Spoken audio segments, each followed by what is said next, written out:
आणि महाराष्ट्राच्या बद्दल राजकारणाच्या पुढे जाऊन महाराष्ट्राची नाळ, आस्था, प्रेम आणि नात्यातला ओलावा जर कुणाचा असेल तर त्या फक्त माणसाचं नाव शरद पवार आहे. याचं कारण तुम्ही बघताय की बीड आणि परभणीला पहिले साहेब गेले आणि त्याच्यानंतर तुम्ही बघताय तुमच्याच चॅनलवर मी बघते खूपशे लोक सत्तेमधलेही जे महाराष्ट्रातच होते इतके दिवस ते आता बीड आणि परभणीला जाताना दिसत आहेत. पण पहिलं व्यक्ती तिथे खरं तर जाणारे म्हणजे आमचे खासदार स्थानिक बजरंग आप्पा सोनवणे. बजरंग आप्पा पार्लमेंट सोडून धावत बीडला गेले. नंतर परभणीला जी घटना झाली त्याच्यात फौजियाताई जाऊन आल्या आणि मग त्यांनी येऊन साहेबांना ब्रीफ केलं आणि तुमच्या चॅनल्सकडून आम्हाला माहिती कळत होती. आणि जेव्हा जी माहिती आली साहेबांनी निर्णय घेतला की बीड आणि परभणीला जाणं अतिशय महत्त्वाचं आहे. आणि पवारसाहेब हे पहिले नेते आहेत देशाचे जे बीड आणि परभणीला जाऊन आले. त्यानंतर रोजच त्या बातम्या येत आहेत, रोज लोक जात आहेत. मला असं वाटतं की मी राज्याच्या माननीय मुख्यमंत्र्यांना विनंती करीन की हा विषय अतिशय गंभीर आहे. ह्याची SIT तर त्यांनी लावलेली आहे, पोलिसांची बदली केली आहे, पण बीडच्या नुसत्या पोलिसाची बदली करून प्रश्न सुटत नाही. त्याच्या मागे षडयंत्र कोणाचं आहे त्या व्यक्तीला शिक्षा झाली पाहिजे.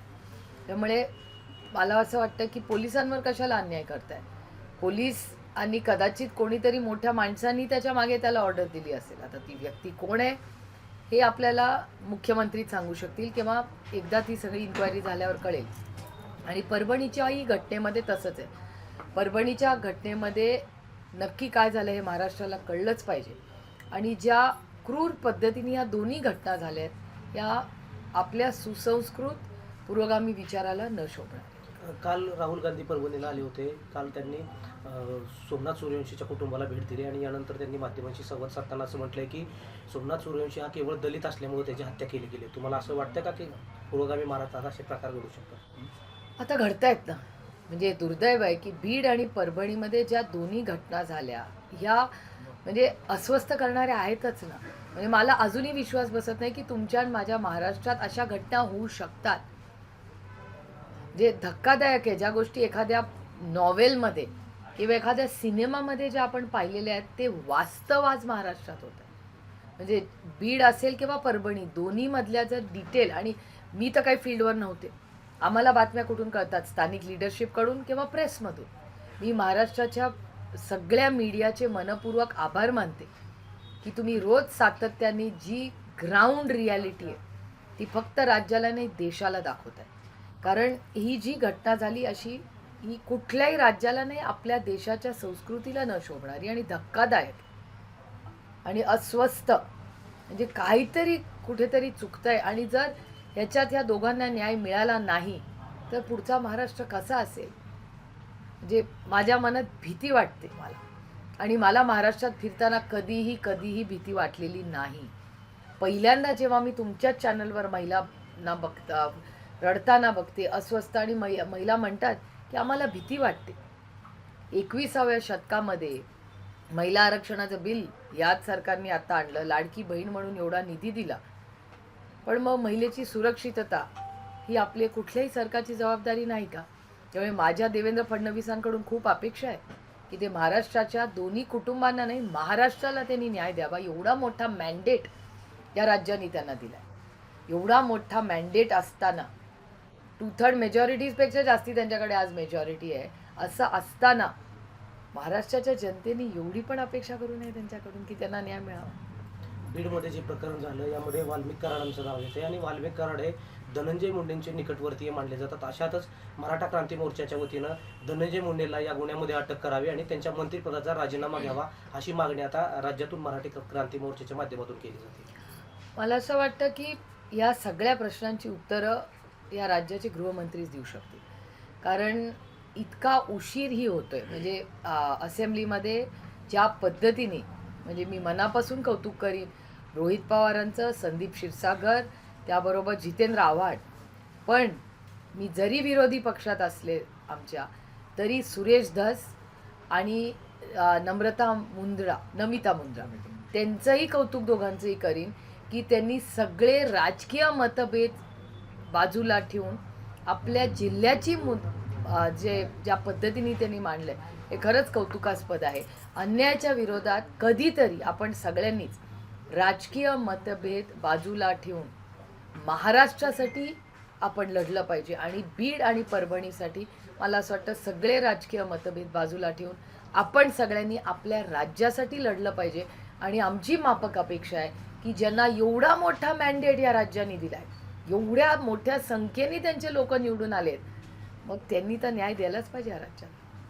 ताई, भुजबळांसंदर्भात अनेक चर्चा रंगू लागल्यात, कसं बघता या चर्चा? एकतर भुजबळ साहेब हे राष्ट्रवादी काँग्रेस पक्षाचेच नाही तर राज्याचे खूप मोठे नेते राहिलेत. गेले 45-50 वर्ष शून्यातून एक विश्व त्यांनी उभं केलं, राजकीय, सामाजिक. आणि पक्ष एक होता तेव्हा अर्थातच आदरणीय पवार साहेबांच्या शेजारीच नेहमी भुजबळ साहेबांची जागा असायची. पण शेवटी आता भुजबळ साहेबांवर जे होतं आहे ते त्यांच्या पक्षाचा, त्यांच्या ह्याचा अंतर्गत प्रश्न आहे, त्यांच्या युतीचा अंतर्गत प्रश्न आहे. पण एवढ्या मोठ्या नेत्याचा वयाने आणि अनुभवाने एक लढवय्या नेता म्हणून त्यांची ओळख आहे. आपल्याला सगळ्यांना आठवत असेल ते शिवसेनेतही असताना ज्या पद्धतीने किंवा मग नंतर काँग्रेसमध्ये असताना ज्या पद्धतीने जो बेळगावचा लढा होता त्याच्यासाठी ताकदीने उतरले होते. त्यांना अटकही त्या काळात झाली होती आणि त्याच्यामुळे आणि पर्सनल आयुष्यातही त्या कुटुंबाने फार संघर्ष केलेला आहे. मला अजूनही आठवतं की भुजबळ साहेब आणि पंकज जेव्हा जेलमध्ये होते तेव्हा अनेक वेळा मी त्यांनाही तिथे भेटायला गेले, कोर्टात गेले, हॉस्पिटल्समध्ये गेले. त्यांचं कुटुंब त्या काळात किती अडचणीतून गेलेलं आहे, किती अस्वस्थ. भुजबळ कुटुंबातल्या महिलांचे अश्रू मी नाही विसरले. त्याच्यामुळे प्रचंड खूप संघर्ष करून ते कुटुंब इथपर्यंत पोचलं आहे आणि त्यांचा मान सन्मान अर्थातच हा झालाच पाहिजे, कुणाचाही झाला पाहिजे हा मताची.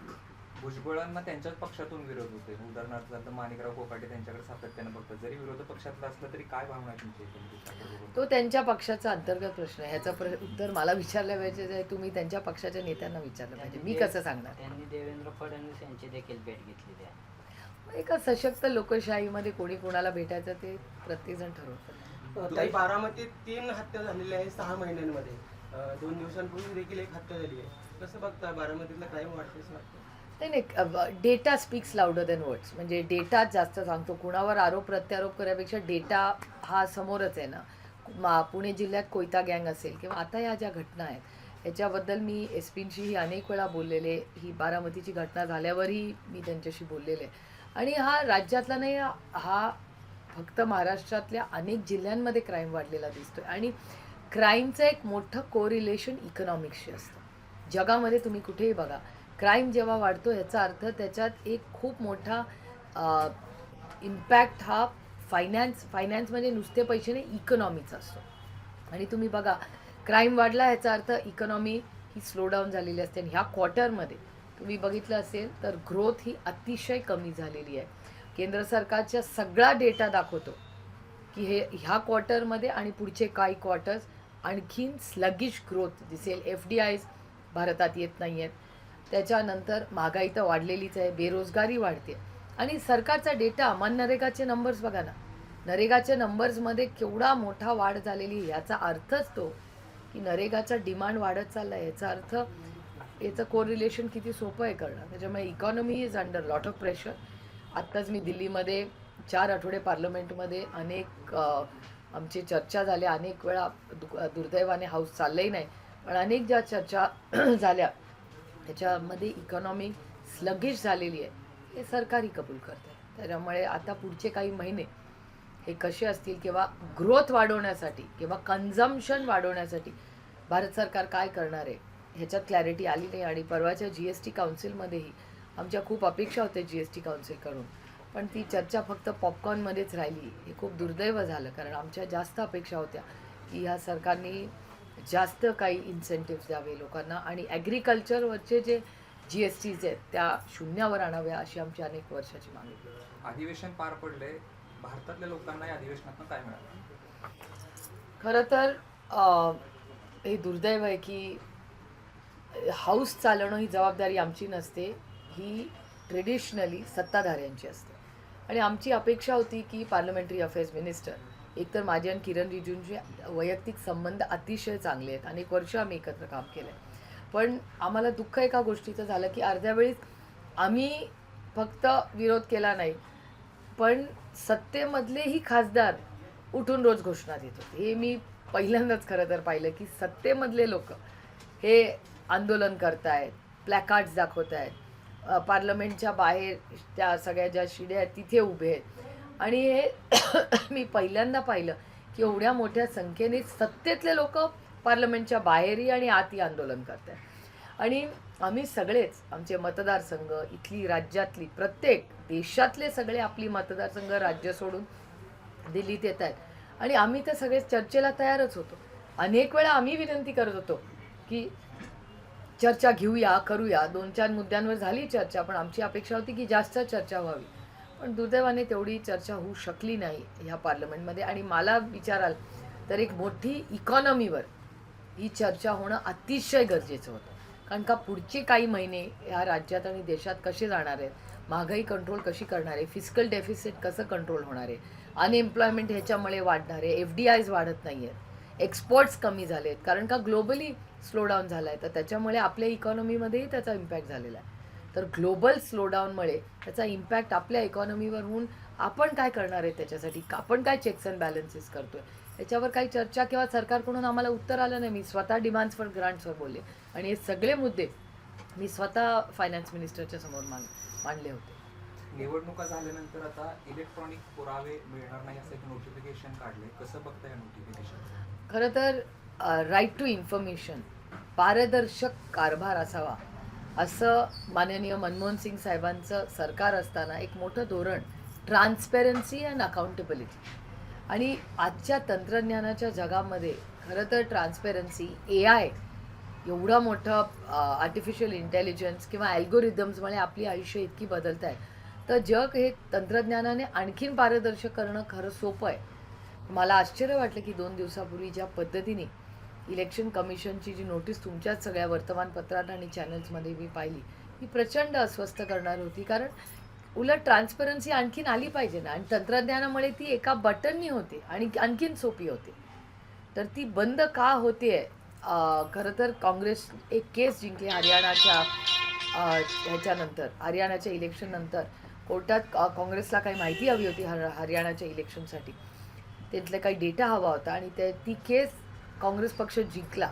त्यांना ती माहिती मिळणार होती, त्याच्यावर हा स्टे आलेला आहे. त्यामुळे ह्याचा पुन्हा एकदा इंडिया अलायन्सच्या वतीने चर्चा होईल.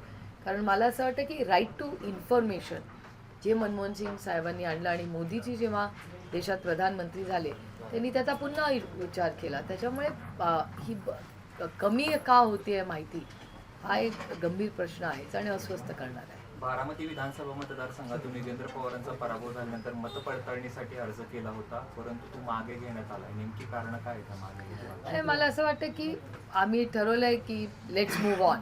त्याच्यामुळे जे झालं ते झालं. ज्या लोकांनी आम्हाला मतं दिली त्यांचे आम्ही मनपूर्वक आभार मानतो. ज्यांनी नाही दिली त्यांचेही आभार मानतो. कारण एका सशक्त लोकशाहीमध्ये प्रत्येकाला आपलं पवित्र मत हे द्यायचा अधिकार आहे. त्यामुळे ज्याला योग्य वाटलं तसं त्यांनी लोकसभेला, विधानसभेला मतदान केलं. आणि शेवटी तुम्हाला नेहमीच माहिती आहे की आदरणीय पवारसाहेबांनी इतके वर्ष संघर्ष जो केला 60 वर्षात, त्याच्यात त्यांची 30 वर्ष आयुष्य विरोधात घेतली आणि 30च सत्तेत राहिली. त्यामुळे संघर्ष हा आदरणीय पवारसाहेबांनी नेहमीच केलेला आहे. आणि शून्यातून विश्व परत कसं उभं करायचं हे उभ्या महाराष्ट्राने अनेक वेळा त्यांच्या रूपाने पाहिलेलं आहे. त्याच्यामुळे पुन्हा नवीन उमेदीने पक्षाला जे अपयश आले त्याचा सगळा अभ्यासही आम्ही केलेला आहे. 8 आणि 9 तारखेला पक्षाची मुंबईला मीटिंग आहे. 8 आणि 9 जानेवारीला आदरणीय पवारसाहेब, माननीय जयंत पाटील आणि पक्षातले सगळे सहकारी पदाधिकारी यांचा 2 दिवसाचा जम्बो रिव्ह्यू आमची मीटिंग आहे त्या दिवशी मुंबईमध्ये. आणि मग पुढचे इलेक्शन, पक्षाचं धोरण, भारताची आणि महाराष्ट्राची इकॉनॉमी याच्यावर चर्चा त्या 2 दिवसाच्या चर्चासत्रात. केंद्रात आणि राज्यात काही सरकार आलेले माहिती होती, तरी त्यांनी ईडीची आता सध्या कारवाई सुरू केलेली आहे. त्यामुळे ते कोणाचं रोग कोणाचा आहे त्यांचा? मला काय आश्चर्य वाटत नाही त्याचं. कारण एजन्सीज गेले 10 वर्ष बऱ्याचशा ॲक्टिव्ह झालेल्या आहेत आणि याच्यात एजन्सीजची चूक नाही. कारण का एजन्सीज ना जे काम त्यांच्यावर लादलं जातं ते करावं लागतं. पण ठीक आहे, आता लढेंगे. बीडमधल्या घटनेनंतर उपमुख्यमंत्री अजित पवारांनी त्या ठिकाणी भेट दिली आणि त्यानंतर तिथल्या स्थानिक लोकांनी मात्र अजित पवारांच्या भेटीवरती नाराजी व्यक्त केली. अजित पवार त्या ठिकाणी आले, ही सांत्वनपर भेट फक्त दिखाव्यापुरती होती, आमच्या कुठल्याही मागण्या अजित पवारांनी ऐकल्या नाहीत, अजित पवार तसेच निघून गेले, असा आरोप आता तिथल्या स्थानिक नागरिकांकडून केला जातो. बरेच लोक, मला वाटतं काल शिंदे गटाचेही काही लोक तिथे गेले होते, त्याच्यामुळे सत्तेमधले बरेच लोक त्या ठिकाणी जात आहेत. पण अर्थातच मी मगाशी म्हणले तसं की या राज्यात प्रेमाचं, विश्वासाचं नातं जर कुणाचं आहे आणि ते राजकारणाच्या चौकटीच्या बाहेरचं आहे, कारण का सगळीच नाती राजकारणाची नसतात, काही दिलसे पण असतात. आदरणीय पवारसाहेबांचं नातं महाराष्ट्राची आणि भारताच्या त्या शेवटच्या माणसापर्यंत तसं आहे. आणि त्याच्यामुळे या राज्यामध्ये पहिल्यांदा बीड आणि परभणीला स्थानिक नेते अर्थातच बाप्पा गेले आणि बाप्पांनी आणि फौजियाताईंनी जेव्हा येऊन साहेबांना ब्रीफ केलं आणि तुम्ही सगळ्यांनी ज्या पद्धतीने ते कव्हर केलं, त्यातून माहिती अजून बाहेर येत गेली, याच्यातून वास्तव या राज्याला आणि देशाला कळलं.